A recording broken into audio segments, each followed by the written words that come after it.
We begin with this morning's top story, the race to restore airline service across the nation after an alleged arson fire at an air traffic control center shut down Chicago's two main airports, O'Hare and Midway. Chicago is one of the nation's busiest airline hubs. Let's get the latest now from transportation correspondent Jeff Pegues at Reagan National Airport near Washington. Jeff, good morning.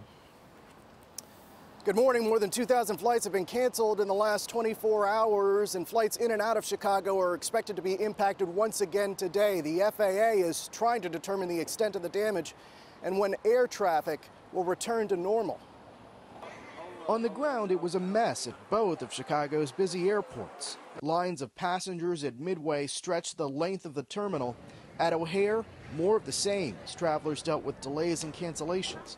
Commercial air travel in the Windy City had ground to a halt, and passenger Carmel Walters had seen enough. I'm disgusted with it, really. In the air, flights were diverted to other airports or circled while they waited for clearance to land. The problem was at the Air Route Traffic Control Center in Aurora, Illinois. Air traffic controllers weren't there to communicate with planes. The facility had been evacuated after the fire, so air traffic controllers at regional radar facilities had to step in to help. Investigators say the disruption began with a disgruntled FAA contract employee who attempted to take his own life after sneaking into the control center. While in the basement of the facility, police say he set fires that disabled air traffic control. He's been identified as FAA subcontractor Brian Howard. Local Fire Chief John Lehman described how he was found. He was lying on the ground. They encountered him. They attempted to get him out of the building.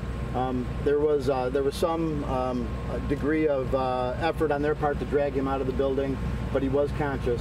Howard was taken to a nearby hospital. Meanwhile, across the country, flight delays and cancellations stacked up, and travelers realized their weekend plans were about to change. We can't get another flight, at least on Southwest, until Sunday morning at 8 a.m. And so far, the other airlines I've checked are completely booked as well. Passengers are being told to call ahead before going to the airport. This morning, the FAA is trying to determine a timetable for repairs. The suspect is in custody. He's been charged with a felony and could get up to 20 years behind bars if he's convicted. Benita? Jeff Pegues at Reagan National. Jeff, thank you.